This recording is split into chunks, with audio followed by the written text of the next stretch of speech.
Hi everyone, welcome back to my YouTube channel. तो आज इस वीडियो में हम देखने वाले हैं कस्टम स्क्रिप्ट एक्सटेंशंस। तो कस्टम स्क्रिप्ट एक्सटेंशन का क्या यूज़ है और कैसे हम इसको यूटिलाइज कर सकते हैं और अपनी डे टू डे टास्क जो है इजी कर सकते हैं as an admin, specifically Azure के ऊपर। ठीक है, तो यहाँ पे क्या है, कस्टम स्क्रिप्ट एक्सटेंशन का पर्पस क्या है। तो जब भी हम कोई वर्चुअल मशीन बनाते हैं, मान लो आपने एक कोई वर्चुअल मशीन बनानी है और उस वर्चुअल मशीन को बनाने का रीजन ये है कि उस वर्चुअल मशीन के ऊपर आप IIS वेब सर्वर वाला जो फीचर है वो इंस्टॉल करोगे और उसके बाद उस वर्चुअल मशीन को आप as a web server host करोगे। तो क्यों ना आप कुछ इस तरीके से इसको मॉडिफाई करो डिप्लॉयमेंट को, कि जैसे ही आप वर्चुअल मशीन क्रिएट करो, वर्चुअल मशीन ऑटोमेटिकली उस फीचर को इंस्टॉल कर दे आपके लिए। तो कस्टम स्क्रिप्ट एक्सटेंशन का काम ही ये है। तो यहाँ पे अगर आप पढ़ोगे इसके बारे में तो यहाँ पे डिटेल दी हुई है। तो यहाँ पे The custom script extension downloads and runs scripts on Azure virtual machines। ठीक है, तो कस्टम स्क्रिप्ट एक्सटेंशन बेसिकली क्या करती है, डाउनलोड करती है और रन करती है स्क्रिप्ट्स वर्चुअल मशीन्स पे जो कि एज्योर पे बनाई गई हैं। Use this extension for post deployment configuration. मतलब कि आप इस एक्सटेंशन को यूज कर सकते हो। एक बार आपकी वर्चुअल मशीन क्रिएट होगी, उसके बाद जो नेक्स्ट फीचर्स आप उसके अंदर ऐड करना चाहते हो वर्चुअल मशीन के अंदर, जैसे कि कोई सॉफ्टवेयर को इंस्टॉल करना या कोई फीचर को इंस्टॉल करना या फिर कोई और मैनेजमेंट टास्क परफॉर्म करना, वो सब कुछ आप यूजिंग कस्टम स्क्रिप्ट एक्सटेंशन कर सकते हो। जैसे कि आपकी कोई गिटहब की स्क्रिप्ट है, राइट, उस गिटहब की स्क्रिप्ट को आप रन करना चाहते हो अपने सिस्टम पे, या कोई पावर शेल स्क्रिप्ट है जिसको आप रन करना चाहते हो अपने सिस्टम पे ऑटोमेटिकली। ठीक है, ताकि आपका टाइम बचे। अब मान लो आपने 10 वर्चुअल मशीन क्रिएट करनी थी, 10 की 10 वर्चुअल मशीन क्रिएट करके आपको कोई स्पेसिफिक चीज इंस्टॉल करनी थी या कोई स्पेसिफिक सॉफ्टवेयर इंस्टॉल करना था, तो कस्टम स्क्रिप्ट एक्सटेंशन आपका बहुत टाइम बचा सकती है। क्योंकि अगर आप ये चीज मैनुअली करने लगे, आप हर कंप्यूटर पे जाके मैनुअली रिमोट इन कर रहे हो और उसके बाद अपने सॉफ्टवेयर्स वगैरह को इंस्टॉल कर रहे हो, तो ये टाइम कंज्यूमिंग हो सकता है आपके लिए। तो कस्टम स्क्रिप्ट एक्सटेंशन ऑटोमेटिकली ये सब कुछ आपको करके दे देगी। तो यहाँ पे अगर मैं स्क्रॉल डाउन करूँ तो यहाँ पे आपको सपोर्टेड वर्जन्स दिख जाएंगे कि किन किन विंडोज के ऑपरेटिंग सिस्टम को सपोर्ट करती है कस्टम स्क्रिप्ट एक्सटेंशन। एक चीज का ध्यान रखना है, ये सिर्फ विंडोज के लिए ही है। ठीक है, लिनक्स के लिए आप कस्टम स्क्रिप्ट एक्सटेंशन नहीं यूज करते, ये सिर्फ विंडोज के लिए है। तो यहाँ पे आपके पास ऑपरेटिंग सिस्टम आ जाते हैं विंडोज 10, 11 और विंडोज सर्वर 2008 SP2 के बाद जितने भी हैं सारी सपोर्ट किए जा रहे हैं। और स्क्रिप्ट लोकेशन यहाँ पे बताई हुई है कि भाई आपकी जो स्क्रिप्ट की लोकेशन है, मतलब कि जो कस्टम स्क्रिप्ट है जो रन की जाएगी, वो कहाँ कहाँ पे हो सकती है, कहाँ कहाँ पे आप स्क्रिप्ट स्टोर कर सकते हो। तो ये हम देखते हैं। ठीक है, तो इसका लिंक मैं डिस्क्रिप्शन में डाल दूंगा, आप इसके बारे में फर्दर यहाँ पे भी स्टडी कर सकते हो। बट हम यहाँ पे प्रैक्टिकली करके देखेंगे। तो यहाँ पे क्या करूंगा, सबसे पहले हमारे पास यहाँ पे कोई भी वर्चुअल मशीन एग्जिस्ट नहीं करती। हम एक वर्चुअल मशीन बनाएंगे with the help of custom script extension, और उस कस्टम स्क्रिप्ट एक्सटेंशन से एक IIS वेब सर्वर वाला फीचर जो है इंस्टॉल हो जाएगा हमारे सर्वर पे।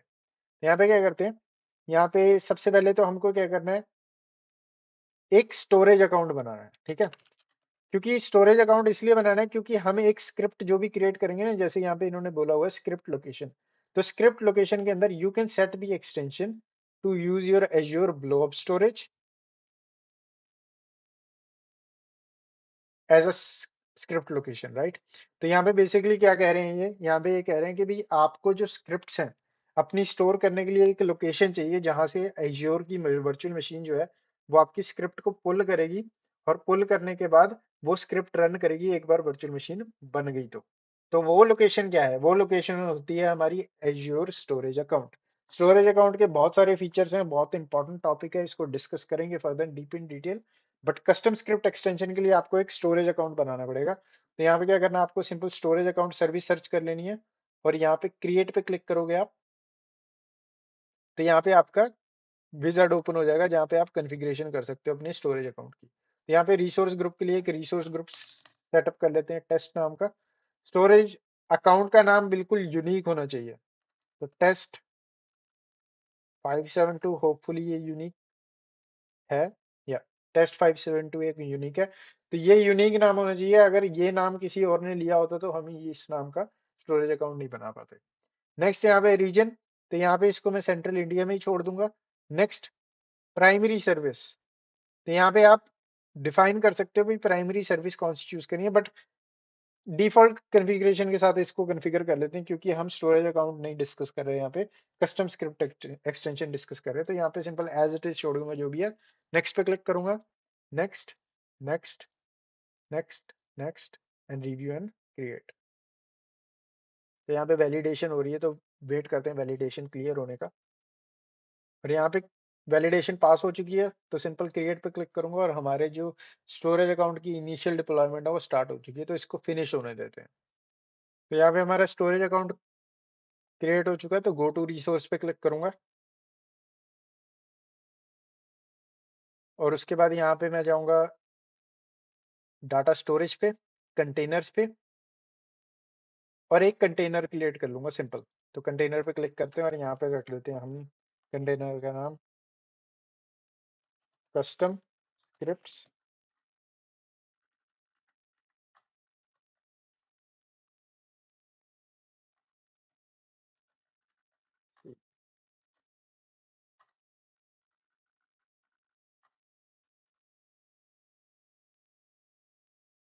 और यहाँ पे एज इट इज छोड़ देंगे जो भी यहाँ पे सेटिंग्स हैं और क्रिएट पे क्लिक कर देते हैं।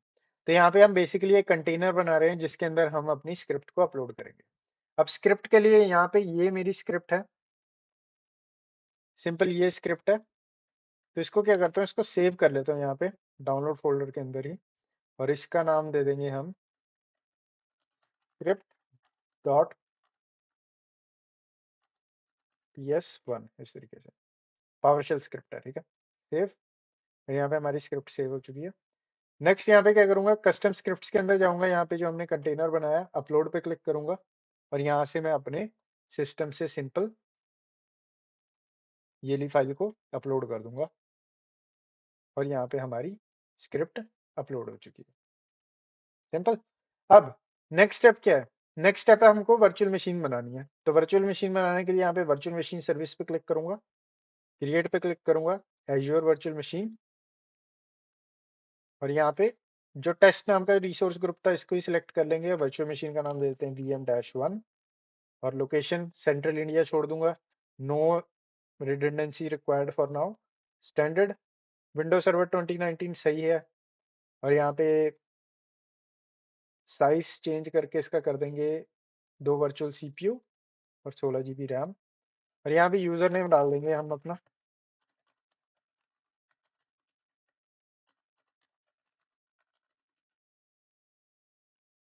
और नेक्स्ट हमको यहाँ पे HTTP का पोर्ट भी हम अनेबल करेंगे क्योंकि हम इसको वेब सर्वर बना रहे हैं, राइट।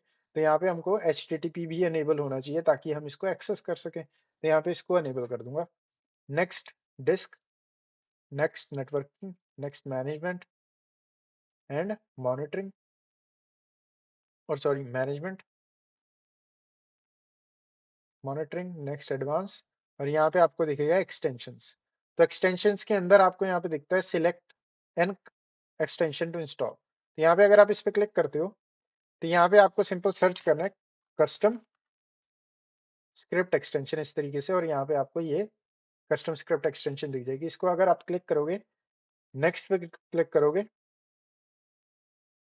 यहाँ पे आपको स्क्रिप्ट फाइल देनी पड़ेगी। तो यहाँ पे आप सिंपल ब्राउज पे क्लिक कर सकते हो और यहाँ पे ये आपको जितने भी स्टोरेज अकाउंट बने हुए हैं, अभी अभी हमने टेस्ट 572 नाम का बनाया है, तो इसको आप सिंपल सिलेक्ट कर सकते हो और यहाँ पे आपको फोल्डर दिख जाएगा, आपका कंटेनर का नाम था जो कस्टम स्क्रिप्ट, इसके अंदर आपकी स्क्रिप्ट दिख जाएगी। आप इस स्क्रिप्ट को सिलेक्ट करके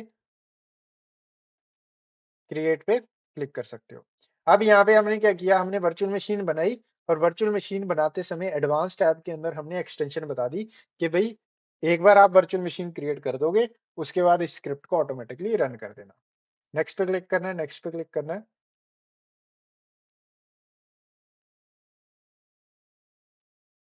सिंपल क्रिएट पे क्लिक कर देना है और यहाँ पे हमारी डिप्लॉयमेंट जो है स्टार्ट हो जाएगी। तो यहाँ पे जब ये डिप्लॉयमेंट चल रही है ना, तो यहाँ पे मैं आपको ये चीज दिखाना चाहता था। तो यहाँ पे आप देखोगे अब इसने वर्चुअल मशीन यहाँ पे क्रिएट कर दिया, हमारी वर्चुअल मशीन क्रिएट हो चुकी है। बट अब ये कस्टम स्क्रिप्ट एक्सटेंशन का काम कर रहा है और यहाँ पे अगर आप ऑपरेशन डिटेल्स पे जाओगे तो ये आपको डिटेल बता देगा भाई किस तरीके से ये यूज की जा रही है, ठीक है, क्या चल रहा है बैकएंड में। तो यहाँ पे बेसिकली ये रिसोर्स को क्रिएट किया जा रहा है और इसके साथ काम किया जा रहा है, और यहाँ रनिंग स्टेट में है ये हमारा। ठीक है, तो एक बार ये कंप्लीट हो जाती है उसके बाद आगे वीडियो को कंटिन्यू करते हैं। तो यहाँ पे हमारी जो डिप्लॉयमेंट है कंप्लीट हो चुकी है, और यहाँ पे अगर डिप्लॉयमेंट डिटेल्स पे जाओगे तो यहाँ पे आपको सारी डिटेल मिल जाएंगी, और उसमें से एक कस्टम स्क्रिप्ट एक्सटेंशन भी है। तो अब सिंपल मैं गो टू रिसोर्स पे जाता हूँ, और यहाँ पे अब हमने क्योंकि स्क्रिप्ट रन की थी, और स्क्रिप्ट का काम क्या था, वेब सर्वर सेटअप करना, तो मेरे को रिमोट इन करके कुछ कॉन्फ़िगरेशन करने की जरूरत होनी नहीं चाहिए एट दिस पॉइंट, राइट। तो अगर मैं यहाँ पे पब्लिक आईपी को कॉपी कर लेता हूँ, और यहाँ पे नए टैब में जाके सिंपल आईपी को पेस्ट करता हूँ, तो यहाँ पे कुछ टाइम वेट करने के बाद हमको वेब पेज लोड होता दिख जाना चाहिए, तो जैसे कि यहाँ पे दिख रहा है। तो एक्चुअल में तो यहाँ पे आप देखोगे कि ये सब कुछ हमारा कस्टम स्क्रिप्ट एक्सटेंशन की वजह से हुआ है, क्योंकि ये जो हमने स्क्रिप्ट रन की थी, तो यहाँ पे एक बार मैं स्क्रिप्ट दोबारा शो कर देता हूँ। तो यहाँ पे ये जो हमने स्क्रिप्ट रन की थी ना, इस स्क्रिप्ट का काम ही ये था। तो अगर आप इसको गूगल भी करोगे तो ये पावरशेल का ही मॉड्यूल है, और यहाँ पे बता देगा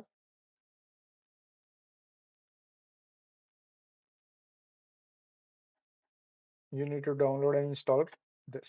तो यहाँ पे बेसिकली ये मॉड्यूल बेसिकली आपका यूज किया जाता है सर्वर को मैनेज करने के लिए। ठीक है, जैसे यहाँ पे हमने इंपोर्ट मॉड्यूल किया सर्वर मैनेजर, तो सर्वर मैनेजर का मॉड्यूल इंपोर्ट करने के बाद हमने यहाँ पे सिंपल कमांड डाली, भाई ऐड कर दो विंडोज का एक फीचर, और उस फीचर का नाम है वेब सर्वर, और इंक्लूड करो सारे सब फीचर, दैट्स इट। तो इस तरीके से कस्टम स्क्रिप्ट एक्सटेंशन का यूज करके आप ऑटोमेशन कर सकते हो। तो एक और चीज मैं कस्टम स्क्रिप्ट एक्सटेंशन के अंदर ऐड करना चाहता हूँ, जैसे कि अगर आपकी स्क्रिप्ट अब राइट नाउ हमारी तो स्क्रिप्ट सिंपल थी जिसके अंदर आपको एक विंडोज का फीचर ऐड करना था, बट अगर हमारी स्क्रिप्ट कुछ ऐसी होती जिसके अंदर हमारा सर्वर जो है उसको रीस्टार्ट भी होना पड़ता, तो उस सिनेरियो में कस्टम स्क्रिप्ट एक्सटेंशन काम नहीं करेगी। तो आपको मेक श्योर करना है आप कस्टम स्क्रिप्ट एक्सटेंशन में वही स्क्रिप्ट रन करें जिसका रीबूट से कोई भी लेना देना नहीं है, जिसके अंदर आपका सिस्टम जो है रीस्टार्ट ना हो। सेकंड, आपको स्क्रिप्ट की लेंथ का ध्यान रखना है, मतलब ऐसे ना हो कि भाई आपकी स्क्रिप्ट 90 मिनट्स या उससे ज्यादा टाइम लगा रही है कंप्लीट होने में, तो उस सिनेरियो में डिप्लॉयमेंट फेल हो जाएगी। तो आपको स्क्रिप्ट के अंदर इस चीज का भी ध्यान रखना है कि अगर आप कुछ भी ऑटोमेशन कर रहे हो वो 90 मिनट या उससे कम हो, उससे ज्यादा ना हो। तो इन चीजों का आपको ध्यान रखना है। तो नेक्स्ट चीज, अब राइट नाउ दिस वीडियो के अंदर हमने क्या देखा था, हमने एक स्टोरेज अकाउंट बनाया, स्टोरेज अकाउंट के अंदर हमने स्क्रिप्ट डाली और स्क्रिप्ट वहां से डिप्लॉय कर दी। ठीक है, नेक्स्ट यहाँ पे एक और चीज आप कर सकते हो, आप एज्योर स्टोरेज जो कि हमने यहाँ पे देखा इस सोल्यूशन के अंदर, गिटहब के ऊपर जो स्क्रिप्ट पड़ी है उनको भी डाउनलोड करवा के रन करवा सकते हो। ठीक है, तो ये चीज भी आपको ध्यान में रखनी है। तो इस वीडियो में बस इतना ही। वीडियो को लाइक करें, चैनल को सब्सक्राइब करें, मैं मिलता हूँ आपको नेक्स्ट वीडियो में।